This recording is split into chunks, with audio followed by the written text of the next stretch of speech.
El misterioso Cristo Negro que desapareció en el Domingo de Resurrección.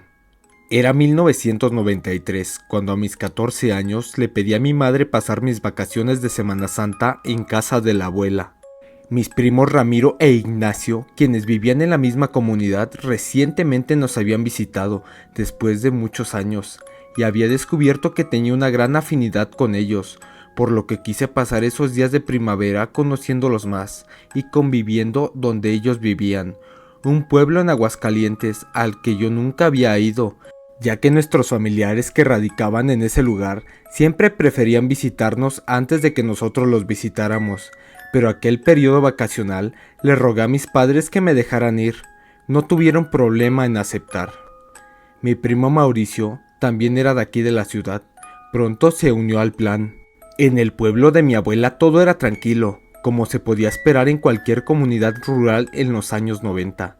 La delincuencia no era un problema para entonces.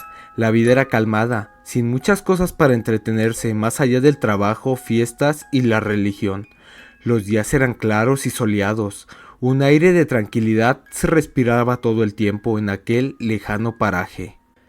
Cuando llegamos, ayudamos a mis abuelos, conocimos a mis tíos y primos que nunca habíamos tenido la oportunidad de ver, y convivimos con mi primo Ramiro e Ignacio.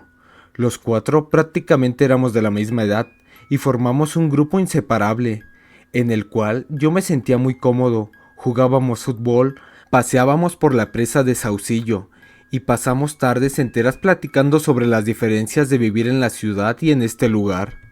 Los días pasaron inevitablemente y poco a poco nuestro tiempo ahí parecía agotarse. Sin embargo, nos emocionaban las fiestas de Semana Santa. Mauricio y yo éramos católicos, pero no practicantes. Sin embargo, la familia de Aguascalientes parecía profundamente apegada a la religión, siendo la abuela incluso una especie de asistente en la iglesia, que era tan apreciada que tenía en su poder una copia de las llaves para entrar al templo. El Jueves Santo, una procesión nos sorprendió, no porque hicieran una procesión, sino porque en esta ocasión era un pequeño grupo de 8 personas vestidas como monjes, que traían cargando un enorme Cristo Negro montado sobre una cruz enorme de madera. Un donador anónimo había enviado este regalo para el pueblo, y se colocaba en el templo justo para las festividades. Aunque no se supo quién era el benefactor, se especulaba sobre algunos rancheros o empresarios y algunas otras personas, e incluso sujetos con negocios no del todo lícitos, que en su moral distorsionada querían agradecer a Dios por la abundancia que habían tenido en sus negocios. La cruz de aquella figura era muy bonita, de madera muy fina según parecía. El Cristo estaba clavado ahí. El Cristo venía en la cruz. Era extraño. Era una estatua hasta cierto punto normal, pero con un semblante diferente. Parecía más bien un poco enojado, en lugar del clásico rostro compasivo. Aquello era un poco extraño, pero la verdad es que realmente a nadie le importó. Un regalo como esos no se recibe al diario, y la población de la comunidad aceptó gustosa el obsequio que les fue entregado en el templo, al tiempo que aquellos hombres con túnicas de monje subieron a una camioneta y sin dar mucha explicación salieron del pueblo rápidamente una vez dejado el encargo. Aquella imagen religiosa tomaría especial relevancia en la misa del jueves para celebrar la última cena, y también después del Vía Crucis, el viernes de la crucifixión, al celebrar la misa de la muerte de Jesús. Incluso recuerdo haber escuchado a la gente decir que aquel Cristo Negro parecía verlos con una mirada represiva, seguramente por los pecados cometidos, que debían expiarse para su resurrección.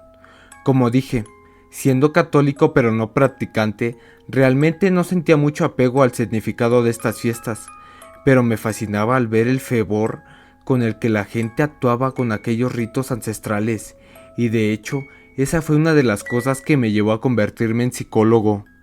De pronto me pareció enigmático y curioso cuando 2 niños no mayores a 5 años de edad comenzaron a gritar en medio de la celebración que aquel Cristo se había movido. Sí sé que en un contexto de un relato de horror parece algo siniestro, pero en aquel momento la gente empezó a clasificarlo incluso como un milagro, a pesar de que aquellos niños no estaban conmovidos, sino aterrados, envueltos en un llanto que parecía no parar. Pero el sábado las cosas con aquel Cristo dieron un giro un poco más macabro de lo que yo hubiera podido imaginar.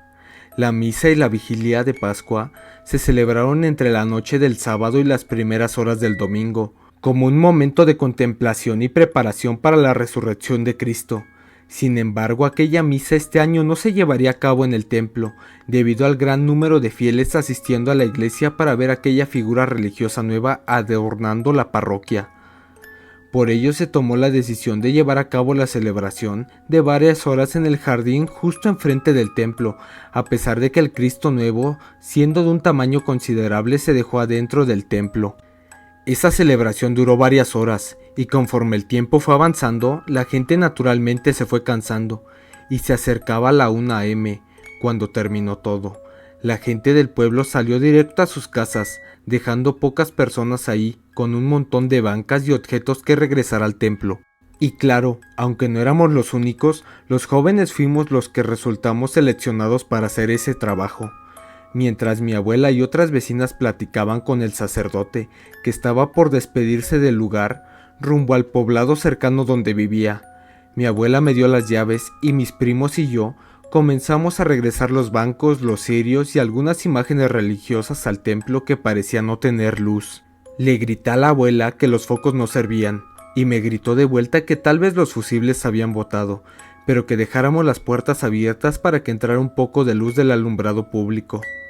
Sin embargo, aunque eso sí nos permitió ver un poco mejor, la realidad es que la altura y la forma del templo, más de la mitad, se seguía quedando en penumbras. Enseguida Ramiro dijo: a ver si no se murió una rata por aquí, huele horrible, justo en medio de uno de nuestros múltiples viajes acarreando bancas.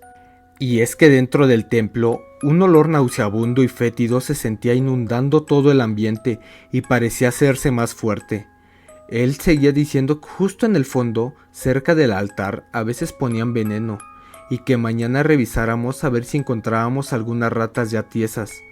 Después de eso decidimos ignorar el olor tanto como pudimos para poder terminar de pasar las bancas y lo demás.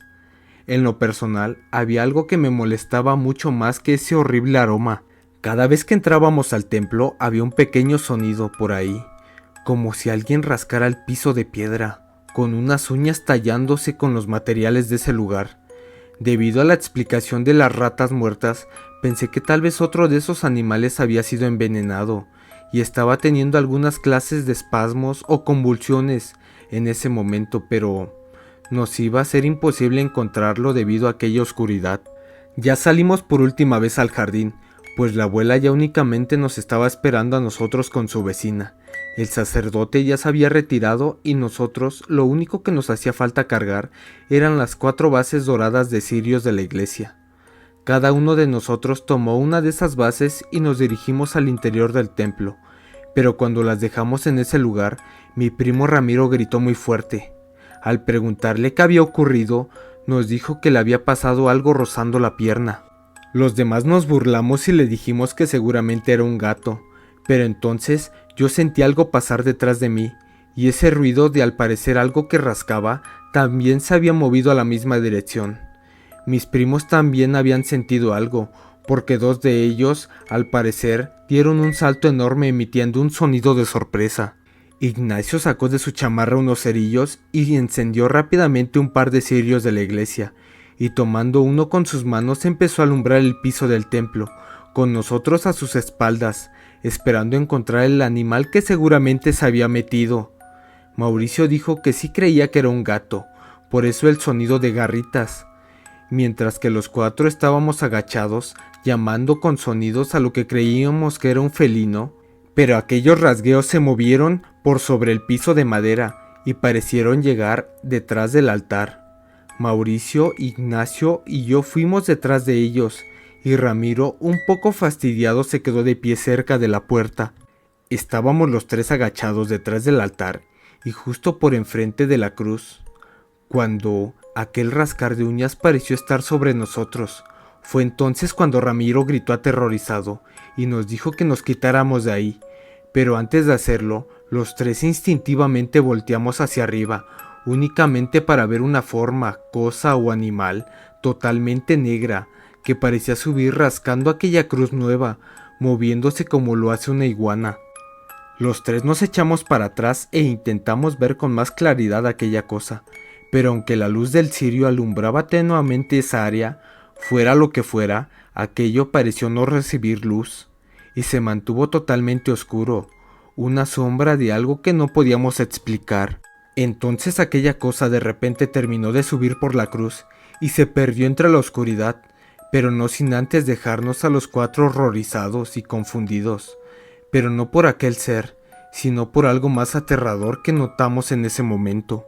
Ahora sí, el brillo naranja de la vela nos dejó ver completamente la cruz, y nos dimos cuenta de algo sumamente fatal, pues el Cristo negro no estaba ahí, y a los lados del poste transversal, marcas de uñas, en donde debían de estar sus manos, se veían muy claras aún con aquella tenue iluminación.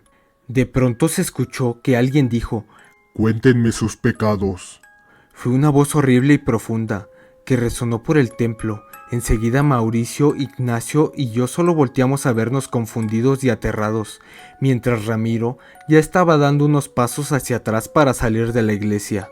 De pronto nuevamente se escuchó esa voz diciendo claramente: «Yo soy el camino de la verdad, y no he venido por los justos, sino por los pecadores como ustedes.